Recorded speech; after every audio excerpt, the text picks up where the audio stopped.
Congress must reassert its constitutional authority. I urge my colleagues to vote yes to stop U.S. involvement in another illegal forever war. Thank you, and I yield back. A few moments later. I am told that the War Powers Act rollback lost 52-47. John Fetterman voted with the Republicans.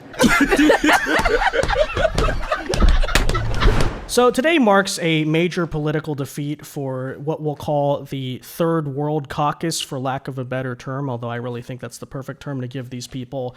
After progressive Democrats attempted to unite with libertarian Republicans in order to pass a so-called war powers resolution that would effectively force Trump to end the war in Iran and rein in his so-called executive authority when it comes to using a military force. Well, that vote in both chambers of Congress spectacularly failed. Democrats who were largely behind the resolution could not even keep their own party united.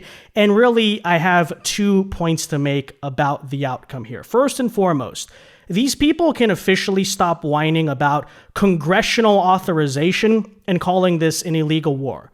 Because it is a simple fact that Congress, at least de facto, has approved this conflict. They've approved Trump's use of military force. Yes, if they're voting not to rein in that authority, then they are voting in an endorsement effectively of what is going on right now. So you can stop virtue signaling about Congress and their ability to declare war. Okay, Congress did a vote today. You lost. Get over it, number one. Number two, though, what exactly was their plan here, right? So let's say this resolution passes. Okay, so Trump just has to stop the fighting, right? You have an active war going on. We have an operation that we're trying to fulfill. Oh, we just have to stand down. Okay, in that case, okay, so what happens if Iran does not agree to a ceasefire? If they launch missiles at us, are we no longer allowed to retaliate against them? Like, it doesn't even make logical sense. I'm not sure what they want us to do about this now that it's already started. But nonetheless, I want to bring you the outcome of these full results here today. I want to show you how this is particularly humiliating for lovely characters like Ilhan Omar, who have attempted to run cover for the Ayatollah throughout this entire conflict. Although we know what this is really about. Okay, as I said before, these people can cry anti-war all they want, but especially with someone like Ilhan Omar, I'm going to take a wild guess. There are probably other reasons why she's not a fan of this, let's be honest. And as a matter of fact, those reasons will likewise be exposed here today. But let's get into all of it, guys. First, though, do us a favor. If you enjoy our content, make sure you hit that like button down below. Subscribe to the channel if you are new. We greatly appreciate the support. It also ensures that you can stay up to date with all of the latest news and coverage. And that said, let us start today by taking a listen to what the amazing genius here, Ilhan Omar, had to say about how hung up she is, obviously, about the death of the Ayatollah. Take a listen. Is unilaterally dragging this nation into an illegal and unjustified war with Iran. As someone who survived the horrors of war, I know that bombs do not build peace or create stability. Military strikes will not make us safer. They will inflame tensions and push the region further into chaos. Every time we abandon diplomacy, we choose destruction. We know who will bear the costs of this decision: innocent civilians caught in the crossfire and young service members sent into harm's way. The American people are exhausted by endless wars built on false promises and paid for with American and foreign lives. Congress must reassert its constitutional authority. I urge my colleagues to vote yes to stop U.S. involvement in another illegal forever war. Thank you, and I yield back. Yeah, now bear in mind, this is the same moron who was virtue signaling and screaming right before the fighting started about how cruel and mean it would be for America to strike a Muslim country on Ramadan. Because apparently, yeah, we're at hot conflict and all this, but did you remember to respect the Ayatollah's religious holidays beforehand?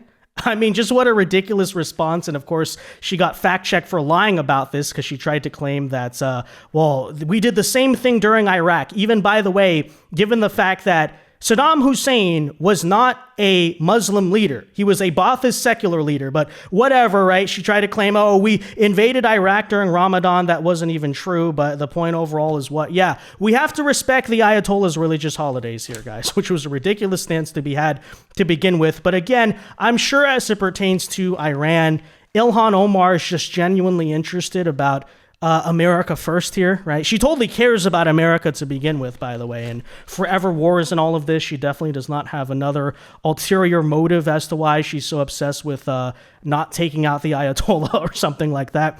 But all of that said, to directly address what Ilhan was saying there, well, it is kind of a fact of a matter that Congress did authorize the war, okay? Because you voted to pass this resolution. Ultimately, it failed, which means no longer is this quote unquote an illegal war. Okay, Congress decided that. And again, I don't know what your plan is to say, oh, well, we need to not abandon diplomacy. Let's just go back to diplomacy. Oh, so, we bombed them and they are sending missiles at us and half their government's gone. But, before ensuring a set of people to negotiate with, no, let's just go back to diplomacy for sure.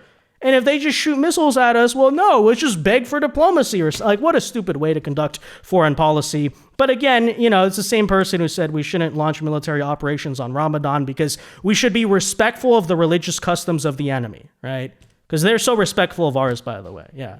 That's international law, according to Ilhan Omar or something. What a joke. But all of that said, this began yesterday when, of course, the U.S. Senate voted on the War Powers Resolution, and it failed by a vote of 53-47. All Republicans voted against the resolution besides Rand Paul. John Fetterman, of course, broke ranks to vote alongside the Republicans. So that's how we got the math that we did. Again, Ilhan Omar, her stupid resolution here ultimately fails. That we have there that sort of explains a bit better what we're seeing there from the unofficial tally from this roll call vote. And so right now we have the full 100 votes sitting in there with 48 yays and in the nay column 52.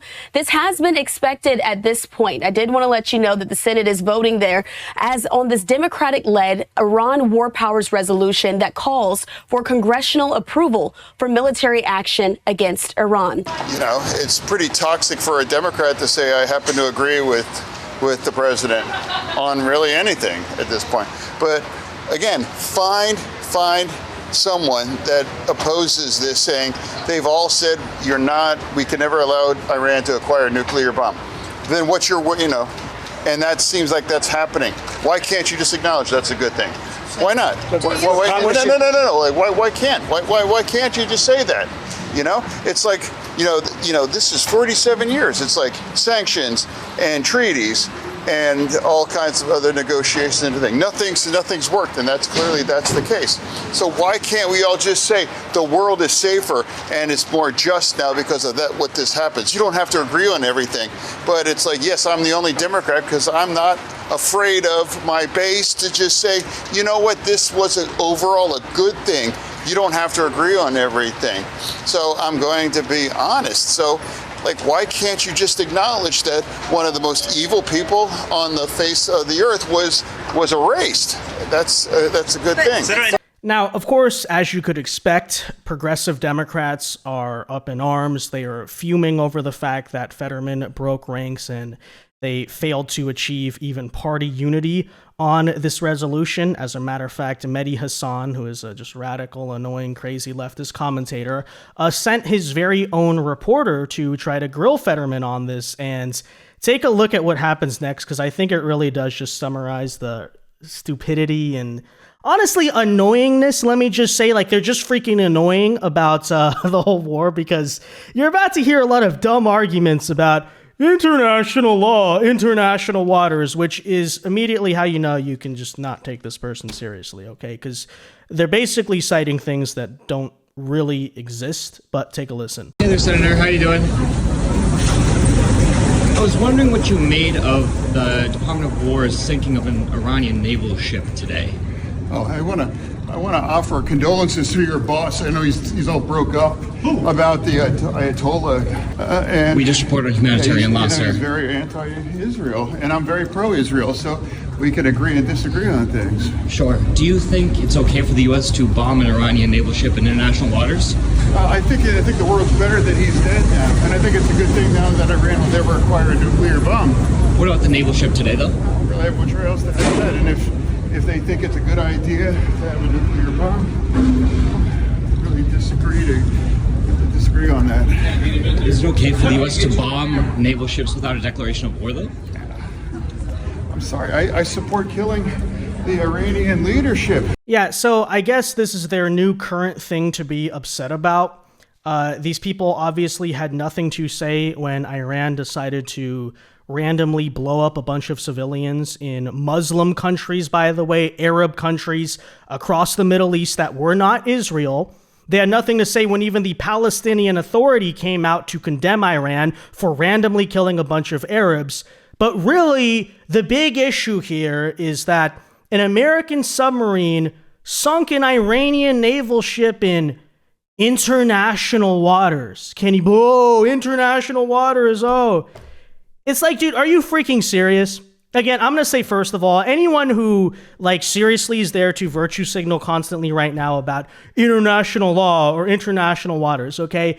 It's just not a serious person. Everybody who's mature and has a brain understands that these are all concepts that don't really exist, right? International law is not really a real thing besides your actual ability to defend and enforce international law, which is why it usually just doesn't really exist. By the way, is Iran following international law in targeting a bunch of neutral, non-wartime actors like Saudi Arabia, for example, like Turkey, and just blowing up a bunch of their civilians? Hey, was that following international law, Mehdi Hassan? No, it was not. But guess what? I don't know how to tell you this. I know this is a shock to people.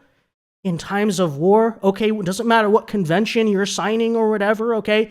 International law, as I will repeat, doesn't really exist, and it's a stupid argument to be making, okay? That said, as it pertains to sinking an Iranian ship in international waters, dude, we're at hot conflict. We're at war, if you want to call it that, which you guys are calling it that, okay? So I'm fine with that. Let's just say we are at war, and you're mad that, okay, we sunk an Iranian naval ship, but it was in international waters, therefore it was okay. It's an asset of their military, folks. We're at war. I don't even understand what this is supposed to be about, right? By the way, as we pointed out on this channel, that is a ship that tried to flee the Gulf of Oman because we kept taking out their ships in the Gulf of Oman. So does that mean, suddenly they're in international waters, so they're okay, right? Or if they start launching missiles from international waters, are we not allowed to retaliate? It's such a dumb argument. By the way, okay, in that case, was Barack Obama wrong to take out Osama bin Laden then? Hey, our military operation was in Afghanistan. He was hiding in Pakistan. That was an illegal violation of Pakistan's sovereignty, which it technically was, by the way. Technically, yes, you could say the Osama bin Laden raid violated international law. But you know what? As I will once again say, those things are not real on planet Earth, okay? These are all myths that people only like to subjectively apply when it benefits them, and I'm not really here to entertain that conversation. Hey, Mehdi Hassan, hey, Iran, hey, all these people, if you want to enforce your international law, then go try and do it. That's all I have to say. If you can't enforce it, then it just doesn't exist. That's just simple reality, you know? It's like going around in Somalia right now and saying, oh, you're breaking the law. There's no government to enforce the law. So what do you want to do about it, right? It's just simple reality. That's how humanity, that's how planet Earth works, okay? But, of course, this is the type of nonsense that we're hearing. Look, if you want to have a legitimate conversation with me, all bias aside, not coming from an Islamic extremist like Ilhan Omar about how, is what's happening right now really in America's interest? I'm willing to have that good faith debate. But if you're seriously going to come here like a 16-year-old high school student and try to, international law, what about that? You're not a serious person. You don't deserve to be treated seriously. Just simple reality. But anyways, that's the picture from the Senate. Then we just saw hours ago, the U.S. House likewise voted down the Iran War Powers Resolution. The final vote here was no 219, yes 212. Republican voting yes here the Republicans who voted yes were Thomas Massie, no surprise, and Davidson out of Ohio. We also saw a handful of 4 Democrats likewise defect and vote for the Republicans in this very resolution. And circling here back to Ilhan Omar, I'd like to talk about what she's been up to and maybe why she's trying to make a stand on this Iran issue to potentially cover up for the various personal problems she's facing. Or maybe it's the opposite, right? Maybe this is just how it's all ending for her. But right now, I'd like to point out you're talking about someone who is currently under congressional investigation as to why her net worth exploded in a year. So just keep in mind that as she sits there and whines about the military-industrial complex and the billionaires or something benefiting from this war, this is, of course, the very person we are talking about. We thought that the Oversight Committee could do that. So we're going to be writing a letter in the morning referring this to the Ethics Committee. And it's basically, it's a simple investigation, Sean. There are two companies listed on Omar's husband's financial disclosure form. Both were worth, one was worth between $1,000 and $5,000, and then the very next year it was worth between $1 and $5 million. Another one was worth, I think, $25,000, and the next year was worth between $5 and $30 million, based on the ranges on the financial disclosure form. Either way, those are significant increases in value. And we just have questions that any American would have. What type of businesses are these? That we know that the Department of Justice in the Biden administration was investigating Omar's husband for reports of fraud. We know there's a winery in question that has a big value on there that some believe isn't worth anything. So there are a lot of questions. This investigation shouldn't take long. Yeah, so as usual, we're finding out that these people are just complete grifters. Ilhan Omar can write whatever sob story she wants about how she's this refugee from Somalia, and then she came to America in order to run for Congress and advocate against America on behalf of Somalia, but really, she's fighting the white man, the system, the establishment. In reality, what is she just doing? We like to call it race hustling, but in reality, she's just embezzling a bunch of money, largely enriching herself, defrauding the United States, much like politicians in her home country have likewise done with USAID. And it's the same script over and over again. But I would like to point out, it may not necessarily stop there. As journalist here, Avery Day, points out about the history of Ilhan Omar, her current stance on Iran may have a lot more to do actually with her personal history back in Somalia. Because contrary to her claims about how she was just an ordinary refugee who survived war and something like that, she alleges here that Ilhan was actually closely tied to a brutal regime in Somalia that was actually engaging in the atrocities and the killing. And so you wonder why she seems to feel this spiritual relationship to a degree with the Ayatollah. Well, take a listen here to this evidence. And make regime change really does not help the people of countries like Venezuela, and it certainly does not help, and it's not in the interest of the United States. For Ilhan Omar to make comments about a regime change is wild considering her family's history, and I figured not enough people know about her family's history. So let's recap.